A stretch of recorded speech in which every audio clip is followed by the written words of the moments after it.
नमस्कार। टॉप 5 में आप सभी दर्शकों का स्वागत करते हैं। हमारी ये पूरी टीम और हम पूरे दिन भर की खबर से आपको करेंगे अपडेट। पहली जो खबर है वो बड़ी हैरान कर देने वाली है। सड़क पर नियमों का पालन करवाने वाले खुद कितना नियमों के प्रति जागरूक हैं, इसकी तस्वीर जरा आपको देखनी चाहिए। जरा प्ले कीजिए वो तस्वीर।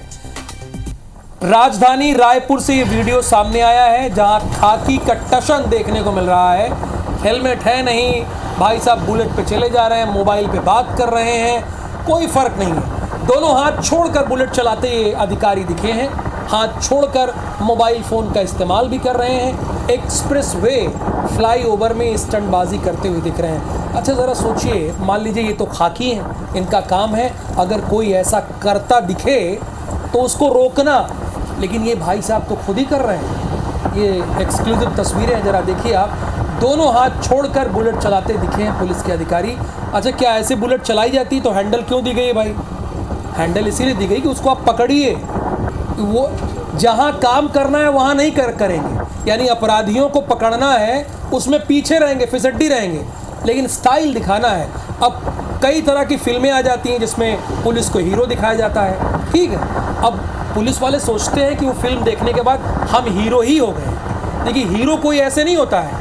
हीरो आप तब होंगे जब आप अपराध को खत्म करने का काम करेंगे। जब ऐसे कोई लुच्चा लफंगा अगर एक्सप्रेसवे पे जा रहा होगा, उसे आप पकड़ेंगे, उसका आप चालान काटेंगे, उसको आप सज़ा दिलाएंगे। ये नहीं कि आप ही इस तरह से करने लगे।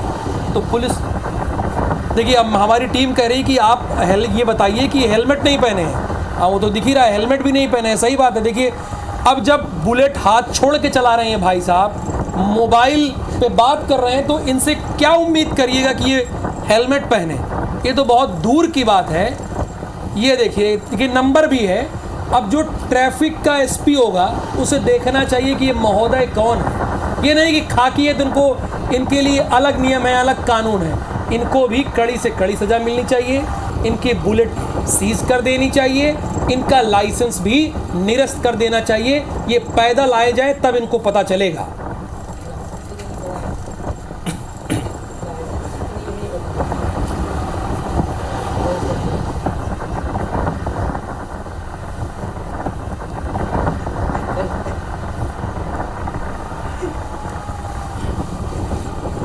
तो ये तस्वीरें इसलिए भी इम्पॉर्टेंट है। आप सोच रहे होंगे कि टॉप 5 में इतनी देर तक ये खबर क्यों है। इसके पीछे की वजह है कि रायपुर में क्राइम का ग्राफ आप उठाकर देख लीजिए, बढ़ता जा रहा है। और अभी जो ये तस्वीरें दिख रही हैं, ये भाई साहब जो दिख रहे हैं पुलिसकर्मी हैं, इन्हीं का काम है। अगर पुलिस ऐसे ही नियमों का पालन नहीं करेगी, नियमों की धज्जियाँ उड़ाएगी, तो स्वाभाविक सी बात है लोगों के भी हौसले बुलंद होंगे, वो भी इस तरह से करेंगे। उनको लगेगा कि जब पुलिस वाले ऐसे कर रहे हैं, जिनका काम है इसे रोकना, अगर वो कर रहे हैं तो हम भी करेंगे, कौन हमें रोकता है। देखिए, एक बार फिर से देखिए इन तस्वीरों को आप।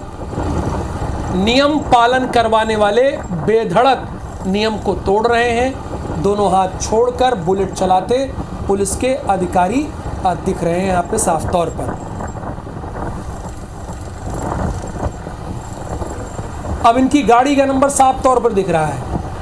अब इससे पूरा डिटेल मिल जाएगा कि इनका नाम क्या है, तो इनके खिलाफ कड़ी से कड़ी कार्रवाई की जानी चाहिए। क्योंकि बहुत सारे पुलिस अधीक्षक आपको दिख जाएंगे जो ट्रैफिक का ज्ञान देते हैं, बहुत सारे पुलिस अधीक्षक दिख जाएंगे, एसपी दिख जाएंगे। अब ये देखिए, इनके बारे में भी सोचना चाहिए कि इनको भी नियम का पाठ पढ़ाया जाए।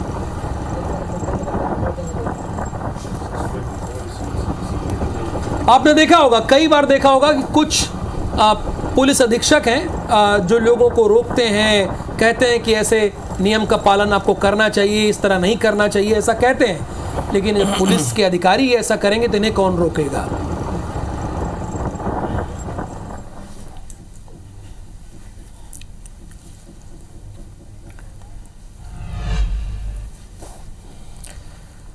बढ़ते आगे, इजराइल ने लेबनान पर हमला और तेज कर दिया है। ताजा अटैक में हिजबुल्लाह के अंडरग्राउंड कमांड सेंटरों को निशाना बनाकर इजराइल ने 100 जेट विमानों ने तबाही मचा दी।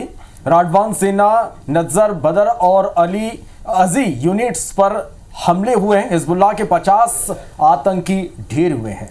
साउथ फ्रंट और राडवान फोर्स के 6 सीनियर कमांडर्स को भी मार गिराया गया। हिजबुल्लाह चीफ हसन नसरल्लाह की मौत के बाद उसका उत्तराधिकारी हाशिम भी मारा गया है। इजरायली प्रधानमंत्री बेंजामिन नेतन्याहू ने इसकी मौत की पुष्टि भी कर दी है। इधर जम्मू कश्मीर में आतंकियों की ओर से अगवा किए गए सेना के जवान का शव मिल गया है। जवान का शव अनंतनाग के जंगल से मिला है। सूत्रों ने पुष्टि की है कि जवान के शरीर पर गोलियों के भी कई निशान हैं। जवान की पहचान हिलाल अहमद के तौर पर की गई है। पुलिस सूत्रों ने पुष्टि की है कि जवान को कई गोलियां मारी गई है। इससे पहले सेना के एक वरिष्ठ अधिकारी ने बताया था कि अनंतनाग में सेना के एक जवान को आतंकियों ने अगवा कर लिया है। टेरिटोरियल आर्मी की 161 यूनिट के एक जवान को आतंकियों ने अगवा कर लिया था। और जम्मू कश्मीर में मिली जबरदस्त जीत के बाद उमर अब्दुल्ला ने 370 की बहाली पर बयान दिया। 370 के मुद्दे पर उमर अब्दुल्ला ने कहा कि 370 हटाने वालों से बहाली की उम्मीद नहीं की जा सकती। ऐसी उम्मीद भी करना जनता के साथ धोखेबाजी होगी। उन्होंने आगे कहा कि हमारी कोशिश हमेशा जिंदा रहेगी। हम कभी 370 पर खामोश नहीं रहेंगे। हुकूमत बदलेगी तो हम बैठकर बात करेंगे। इधर लखीमपुर में बीजेपी विधायक योगेश वर्मा से मारपीट हुई है। बार काउंसिल अध्यक्ष अवधेश सिंह और उनके समर्थकों पर योगेश से मारपीट के आरोप लगे हैं। घटना का वीडियो वायरल हो रहा है, जिसमें अवधेश सिंह ने पहले विधायक को थप्पड़ मारे और फिर उनके समर्थकों ने योगेश से मारपीट की। पुलिसकर्मियों ने कड़ी मशक्कत के बाद योगेश को बचाया। रिजर्व बैंक ऑफ इंडिया के गवर्नर शक्तिकांत दास ने नई मौद्रिक का ऐलान कर दिया है। लगातार 10वीं बार रेपो रेट में कोई बदलाव नहीं हुआ है। फिलहाल फरवरी 2023 से रेपो रेट 6.5% पर बरकरार है।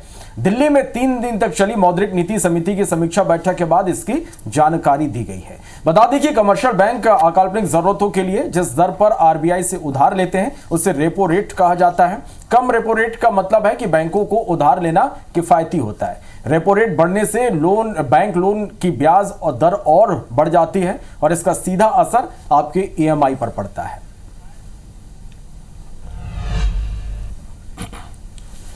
तो श्रवण ने खबर बताई भी और आपको समझाई भी। अब उत्तर प्रदेश से एक खबर है, उसके बारे में बता देता हूं। उत्तर प्रदेश के रायबरेली में फिर ट्रेन पलटाने की साजिश की गई है। खेत में रखे 3 स्लीपरों को खींचकर ट्रैक पर लाया गया है। मालगाड़ी सीमेंटेड स्लीपर से टकरा गई है। रेलवे प्रशासन मामले की जांच में जुटा हुआ है। हादसे के बाद 15 मिनट तक मालगाड़ी खड़ी रही। यह रायबरेली के लक्ष्मणपुर स्टेशन का मामला है। और मध्य प्रदेश की लाडली बहना योजना अब देश के अन्य राज्यों में भी जीत की गारंटी बन गई है। यही वजह है कि महाराष्ट्र में भी लाडली बहना योजना को लेकर सियासत तेज है। शिवसेना यानी कि यूबीटी के नेता संजय राउत ने लाडली बहना योजना को लेकर कहा कि लाडली बहना योजना देश के किसी भी हिस्से में सफल नहीं हो पाई है। यह योजना अगले महीने से बंद हो जाएगी। उन्होंने एमपी का भी जिक्र किया था। संजय राउत के इसी बयान पर पलटवार करते हुए सीएम डॉक्टर मोहन यादव ने कहा कि लाडली बहना योजना को लेकर लगातार भ्रम फैलाया जा रहा है, लेकिन यह योजना बंद होने वाली नहीं है।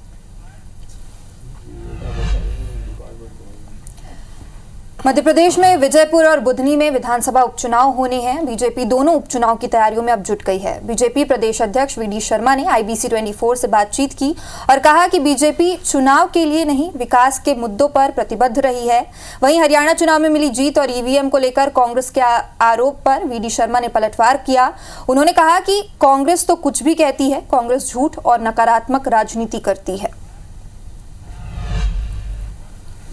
अखिल भारतीय युवा ब्राह्मण समाज के राष्ट्रीय अध्यक्ष और उज्जैन के महाकाल मंदिर के पुजारी महेश शर्मा ने देश भर में होने वाले रावण दहन पर रोक लगाने की मांग की है।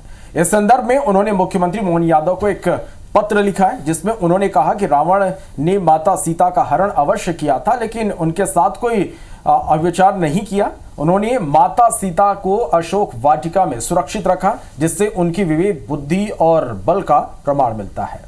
पत्र में पुजारी महेश शर्मा ने यह भी कहा कि उन लोगों के पुतले जलाए जाने चाहिए जो आज के समाज में महिलाओं और बेटियों के साथ अन्याय और अत्याचार करते हैं। बीजापुर में नक्सली अब सॉफ्ट टारगेट ढूंढ रहे हैं और अब उनके निशाने पर बीजेपी नेता हैं। दरअसल नक्सलियों ने बीजेपी सदस्यता अभियान में जोर शोर से लगे बीजेपी नेताओं को धमकी दी है। मद्देड़ एरिया कमेटी के सचिव बच्चन ने बीजेपी के 2 नेताओं भोपालपट्टनम मंडल अध्यक्ष यालम वेंकटेश्वर और युवा मोर्चा नेता बिलाल खान को पार्टी छोड़ने का फरमान सुनाया है, जिसके बाद मामले पर गृह मंत्री विजय शर्मा का बयान सामने आया। विजय शर्मा ने कहा कि नक्सली निर्दोष लोगों को मारने की योजना बना रहे हैं, वे अब सॉफ्ट टारगेट ढूंढ रहे हैं। लेकिन मैं स्पष्ट कर देना चाहता हूं कि छत्तीसगढ़ में नक्सल निर्धारित समय में नियंत्रित हो जाएगा। वहीं इंदौर को 8वीं बार स्वच्छता में नंबर 1 बनाए जाने के लिए अब महापौर पुष्पमित्र भार्गव ने अभी से मैदान संभाल लिया है। महापौर ने विजयनगर इलाके में स्वच्छता को लेकर अधिकारियों के साथ औचक दौरा किया और इस दौरान अपर आयुक्त और इलाके के स्वास्थ्य अधिकारियों को भी महापौर ने मौके पर बुलाया और जरूरी दिशा निर्देश दिए। अब बात करते हैं भोपाल की। यहां पर एमडी ड्रग्स मामले में एक और गिरफ्तारी की गई है। गोडाउन मालिक को पुलिस ने गिरफ्तार कर लिया है। गोडाउन मालिक विष्णु पाटीदार को गिरफ्तार किया गया है। अमित चतुर्वेदी को 5,000 किराए पर इसने दुकान दी थी। पुलिस ने गोडाउन में एमडी ड्रग्स बनाने का कच्चा माल भी जब्त कर लिया है। अपने दर्शकों के लिए चलते हैं सुरजनपुर, मध्य प्रदेश में सुरजनपुर है और वहां पर मध्य प्रदेश के chief minister doctor Mohan Yadav पहुंचे हुए हैं। ये मुरैना में है, बल्कि मुरैना पहुंचे हुए हैं। प्रदेश अध्यक्ष वीडी शर्मा भी इस कार्यक्रम में मौजूद हैं। मुरैना के सुरजनपुर में कार्यक्रम है और ये सुरजनपुर जो है वो सांसद वीडी शर्मा का पैतृक गांव है। सीएम राइज स्कूल की भी सौगात देंगे, यानी अब मुरैना के लोग भी इससे लाभान्वित होंगे, उनके बच्चे भी सीएम राइज स्कूल में पढ़ सकेंगे। इसकी सौगात देने के लिए वो यहाँ पर पहुँचे हुए हैं। और इसके पहले आपने सुना ही कि श्योपुर में उन्होंने एक चुनावी जनसभा संबोधित की थी। और अभी सुरजनपुर मुरैना में है, जहां पर नरेंद्र सिंह तोमर, वीडी शर्मा और मुख्यमंत्री इन सभी का स्वागत करते हुए जो स्थानीय कार्यकर्ता हैं भारतीय जनता पार्टी के, वो सब इनका स्वागत कर रहे हैं।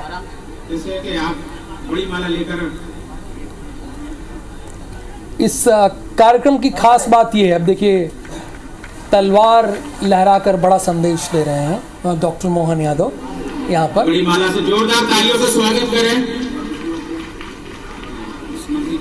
सभी अपने चहेते नेता का अलग अलग तरीके से स्वागत करना चाहते हैं। प्राथमिक स्वास्थ्य केंद्र की सौगात देंगे। जो पॉइंट वाली बात इसमें क्या है, ये तो स्वागत समारोह चल रहा है। देखिए अब यहाँ के लोगों को प्राथमिक स्वास्थ्य केंद्र मिलेगा, ये एक अच्छी बात है।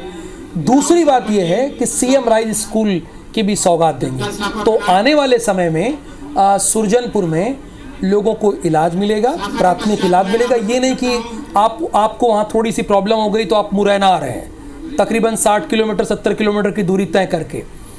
अब आपके बच्चों को पढ़ाना है तो ऐसा नहीं कि आप मुरैना भेज रहे हैं, ग्वालियर भेज रहे हैं, ऐसा नहीं। अगर सीएम राइज स्कूल हो जाएगा तो चूंकि सीएम राइज स्कूल आमतौर पर एक आइडल स्कूल माना जाता है मध्य प्रदेश में, वहाँ सारी सुविधाएं रहती हैं बच्चों के लिए, तो सीएम राइज स्कूल होगा। एक तो ये है, इसकी सौगात देंगे।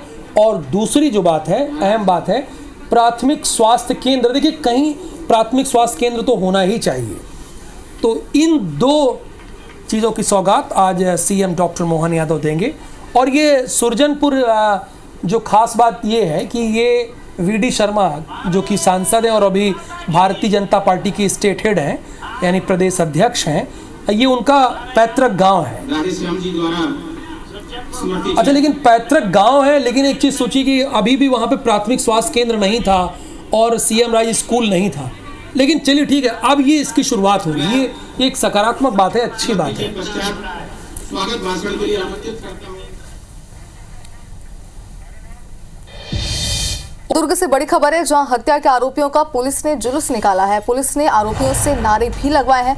पुलिस ने वारदात का रिक्रिएशन भी कराया और देर रात आपसी विवाद में यहां पर हत्या हुई थी। खबर भी IBC 24 ने आप तक पहुंचाई थी। सिटी कोतवाली थाना पुलिस की ये पूरी कार्रवाई बताई जा रही। तो वीडियो इस वक्त आपकी टीवी स्क्रीन पर है और देखिए कहीं ना कहीं ये जुलूस निकालना, नारेबाजी करवाना एक संदेश भी है सभी बदमाशों के लिए या ऐसे आरोपियों के लिए जो इस तरीके की वारदातों को बेखौफ होकर अंजाम देते हैं।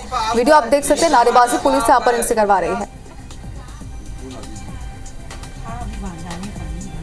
तो देर रात आपसी विवाद में इन्होंने हत्या की वारदात को अंजाम दिया था। हालांकि बताया जा रहा था कि मामूली बात थी जिसको लेकर विवाद इनके बीच हुआ था, लेकिन जाहिर सी बात है कि पुलिस का खौफ शहर में खत्म हो चुका है और यही कारण है कि मामूली बात को लेकर विवाद हुआ और इतना बढ़ा दिया गया विवाद को और इसके बाद हत्या की वारदात को अंजाम दिया गया।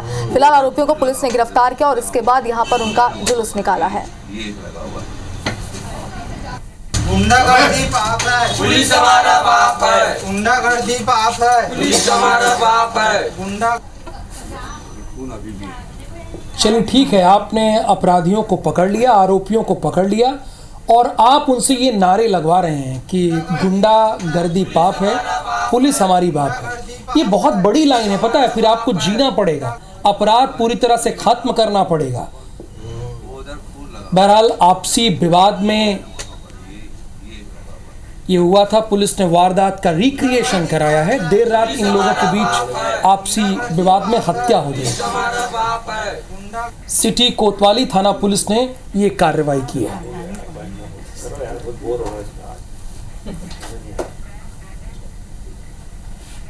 चलिए, तो इसी के साथ टॉप 5 में आज के लिए इतना ही। आप आगे देखिए जनता से जुड़ा हमारा खास शो सरोकार। हम सबको दीजिए इजाजत। नमस्कार।